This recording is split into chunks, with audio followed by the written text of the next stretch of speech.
continuing with the preloader project from the previous movie, we're now ready to add the code to get the preloader working. Select the first frame of the actions layer of the main timeline, open up the actions panel, and add this first line of script. We're going to be creating a URL request object, including the name of the SWF file whose download we'll be monitoring, and then loading once the download is done. In this case, we are loading a copy of the menu_mouse_over_n.swf file that we looked at previously. Notice that the file needs that .swf extension. This file also must be in the same folder as this preloader file that we're working on. On the next line, create a new loader object, var myloader. Myloader is all lowercase, .loader with an uppercase L on the loader equals new loader with again another uppercase on the loader, open close parentheses and semicolon. On the next line, call the load method using the URL request in its parameter right there, load my request. Again, watch these cases here for the myloader and the load, all lowercase. Next, add an event listener for the loader object's content loader info property and listen for the progress event. This is a new one for us, this progress event. I mentioned this earlier in this section in the previous movie. Here is the event, progress event.progress right there. We now add the event handler function called progress handler with a progress event as its parameter right here. There's the progress event. Here is the function name, progress handler. Notice that's in black. Then I have an opening curly brace there. Don't forget that. Now, in between the curly braces of the function, declare a variable and assign the ratio of bytes downloaded to total bytes using the next block of code right here. There is the myEvent.target. There's the bytes loaded divided by the bytes total, which will give us our percentage that we're monitoring. The amount of data loaded is defined in the progress events bytes loaded property. The total data is defined in this one here, progress events bytes total. That's another property right there. Dividing these two numbers right here provides the ratio of the overall download progress. Now on the next line, but still within the function, add this line, bar_MC. That's our movie clip, and we're going to scale that in the X direction, and we're going to set it to the progress.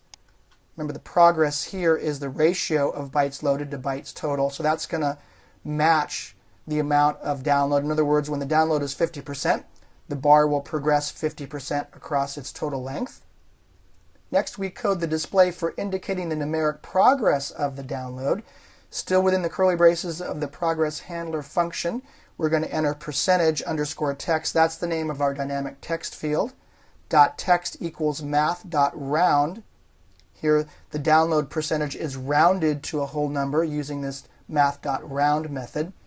The percent character right here is appended to the end to make this easier to read, and the result is assigned to the text property of our text field, %_text, displaying it on the stage here. Notice I'm taking my progress here and I'm multiplying it by 100 to get that percentage. That's the text value that will be in our text field. Finally, we're going to close out this progress handler function with a closing curly brace right there. Next, we're going to add a second event listener to the loader object's content loader info property and listen for the event.complete event right here. myLoader, content loader info, add event listener. Now this time we're going to add a event.complete listener. So when the event is completed, in other words, the SWF file has completely downloaded, then we're going to run the finished function right there. Here's yet another event that you've now learned. When targeted content has completely loaded, you'll get this event complete call that you can then listen for.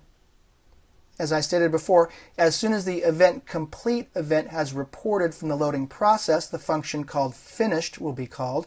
On a new line, enter the finished function as follows. Function finished, open parentheses, myEvent, event, close parentheses, void, open curly brace to open the function. What the function will do is add the MyLoader to the stage using the addChild method right there. In this case, this will be an SWF file, but this could be any file, including a JPEG or MP3 file. Next, the text field, the background image, and the movie clip are all removed using the removeChild method. Notice that I'm removing the percentage text instance name, the bar_movie clip right there, and then the background movie clip. So everything gets removed so it doesn't get in the way of my loaded SWF file. Don't forget to finish off the function here, the finished function, with a closing curly brace right there. That's the last line of this script. Now you're ready to save the file and test your movie.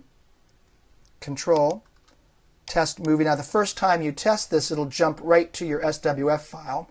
So you'll need to go View, Simulate, Download. And if this download simulates too fast, you'll have to change the download settings to the lowest, probably the lowest value, unless you have a very large file there. Simulate, Download. Make sure you have no errors and no problems. This bar should move from left to right and show the percentage underneath, and then load your SWF file or external file that you've been tracking. So there you have the complete code for creating an animated preloader for your Flash projects. Let me go ahead and expand this out so we can see all the code all in one spot there without having to scroll. There we go. There's the complete code for getting your advanced preloader working. That will conclude then this section of the tutorial on communicating with elements external to the Flash environment.